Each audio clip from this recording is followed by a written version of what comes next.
시작할게요. 좀 전에 정리한 것처럼 정리 한번 하고 1몰은 분자량에다가 g을 붙인 값 1몰 대신 이제 옆에다 쓰면 밀리몰, 킬로몰 이렇게 접두어 쓰는 거에 따라서 달아준다 그랬고 1당량은 그램 분자량을 가수로 나눠준 거라고 했거든요.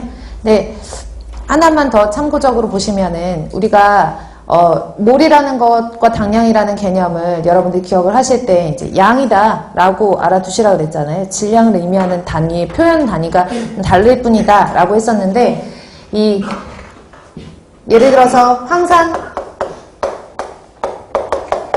1몰이다 그러면 바로 98g 이렇게 나오잖아요. 근데 CH4 메탄이에요. 그리고 O2 그러면 산소예요.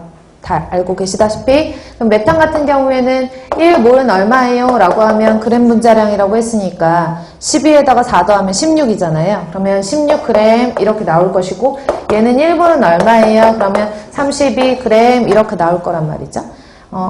그리고 기체 상태에서 뭐 산소, 메탄, 이산화탄소 한번 해볼까요? 이산화탄소, CO2 그러면 1몰에 해당하는 게 44g 이렇게 나올 거겠죠. 그쵸?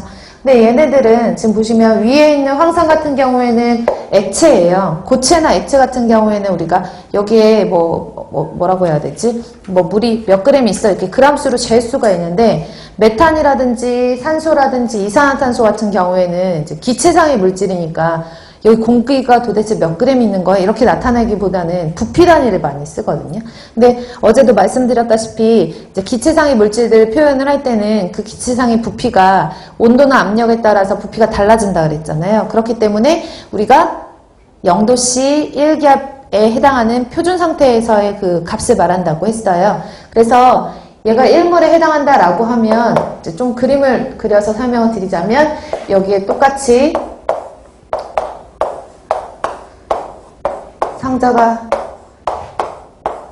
같은 상자가 있다라고 했을 때 여기는 1몰에 여기도 1몰 여기도 1몰 이렇게 넣었거든요. 그러면 조금 전에 쓴 것과 같이 메탄, 그다음에 산소, 이산화탄소라고 했을 때 1몰에 상응하는 값이 16g이 들어간 거고 얘는 32g 들어간 거고 44g 들어간 거예요. 그쵸? 근데 여기서 이 그램수 말고 1몰에 해당하는 기체가 얼마만큼의 부피를 차지할까? 라고 봤더니 1몰에 해당하는 그 기체의 부피는 기체 종류에 상관없이 모두 22.4L예요. 아셨죠? 그래서 1몰에 상응하는 기체상의 물질이다 라고 하면 그 기체의 부피는 22.4L, 22.4L, 22.4L가 있다는 얘기죠. 되셨죠? 그래서 1몰에 상응하는 기체의 부피는 22.4L다 라고 외워두셔야 돼요. 그럼 볼게요. 1몰에 해당하는 양은 그램 분자량인데 만약에 그램으로 표현하지 않고 나는 부피로 나타내고 싶다. 기체상의 물질을. 그러면 기체상의 물질의 부피는 얼마라 그랬죠? 22.4L 이렇게 되는 거예요. 다만 0도씨 몇 기압에서 1기압 표준 상태에서 22.4를 가지고 수 있는 거죠. 그러면 제가 아까 밀리라는 접두어를 붙였거든요. 그럼 1밀리몰이 되는 거고 분자량에다 똑같이 밀리를 붙여가지고 밀리그램 분자량이 되는 거예요. 그럼 기체의 부피로 나타낼 때에도 22.4L 앞에 뭐 붙이면 돼요? 밀리 붙이시면 돼요. 하나 더 해볼게요. 킬로몰 있잖아요. 킬로몰. 그래서 1킬로몰이라고 하면 당연히 그램 앞에 킬로라는 접두어 붙여서 킬로그램 분자량이라고 보시면 되고 22.4 앞에 킬로 붙여가지고 킬로리터 하시면 되거든요. 근데 어제 제가 기초단위 설명드릴 때 킬로리터라는 단위보다 뭘 많이 쓴다 그랬죠? 미터의 3승 쓴다 그랬어요. 그쵸? 그래서 미터의 3승을 쓰기 때문에 킬로리터보다는 이렇게 표현을 하시는 거죠. 요 과정을 이용해서 뭐 중요하게 시험 문제가 계산 문제 같은 걸로 응용해서 나올 수 있으니까 이것도 알아두셔야 되니까 참고적으로 여기까지만 정리하고 그 다음에 몰농도로 넘어가도록 할게요. 그래서 몰과 당량에 대해서 설명을 드렸고 그러면 이번에는 그걸 이용해서 몰농도에 대해서 설명을 드리도록 할게요. 농도. 지금부터는 농도에 대해서 설명을 드리면 농도가 뭐예요? 라고 하면 진한 정도잖아요. 똑같이 1리터의 물이 있었는데 한쪽에는 수산화 나트륨을 1몰만 넣었고요. 한쪽에는 수산화 나트륨을 10몰을 넣어놨거든요. 그러면 10몰에 해당하는 값은 400g이잖아요. 1몰이 40g이니까. 그럼 400g의 NaOH가 들어가 있는 쪽의 농도가 어때요? 더 진하잖아요. 그쵸? 농도라는 개념은 일단은 진하기의 정도라고 보시면 되고 그 농도를 표현할 수 있는 방법이 여러 가지가 있는 거죠. 대표적으로 환경공학 수질 파트에서 사용하는 농도의 개념을 보시면 몰농도라는 게 있고요. 당량농도라고 하는 게 있어요. 그래서 가장 대표적으로 하나씩 설명을 드리면 첫 번째 몰농도. 몰은 MOL이라고 기호로 쓰라 그랬는데 몰농도다 그러면 얘는 라지 M 이렇게 표시를 해야 돼요.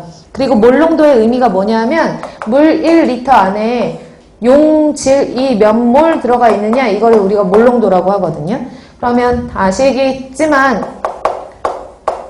소금을 물에다 넣어가지고 소금물을 만들었어요. 얘는 용액, 물은 용액, 소금은 용질.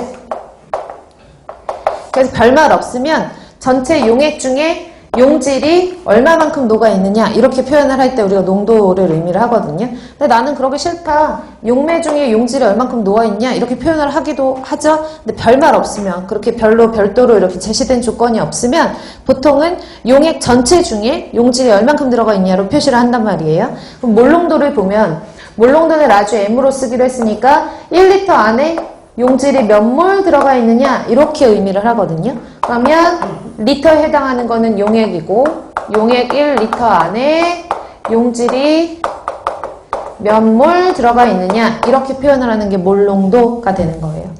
그럼 앞에서 계속 몰과 연결해서 했으니까 몰농도라는 것은 몰 퍼 리터를 의미한다 그랬잖아요. 1리터 안에 몇 몰이 들어가 있냐. 근데 몇 몰 말고 몇 미리몰이 들어가 있냐 궁금해요. 그럼 밀리라는 접두어는 몰과의 그 상관관계가 10의 마이너스 3승 관계가 있는 거잖아요. 작은 거잖아요. 그쵸?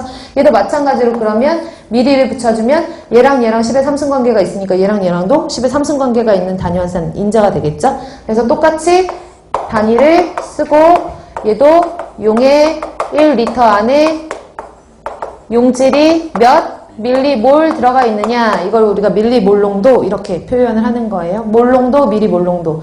근데 굳이 뭐 이거 위에 있는 것만 제대로 잘 알아두시면 이거는 응용이 가능하니까 다 외우시려고 하지 말고 몰농도다 그러면 이것만 기본적으로 알고 계시고 접두어만 붙여주시면 되거든요. 그래서 이거를 알아두시면 돼요. 몰농도. 두 번째로는 뭐 할까요? 몰 배웠어요. 그 다음에 두 번째 당량 배웠거든요. 세 번째는 그러면 몰농도 했고 네 번째는 당량농도라고 하는 걸 할 거예요. 그러면 두 번째는 당량농도라고 하면 이 당량농도는 여러분들이 잘 알고 계시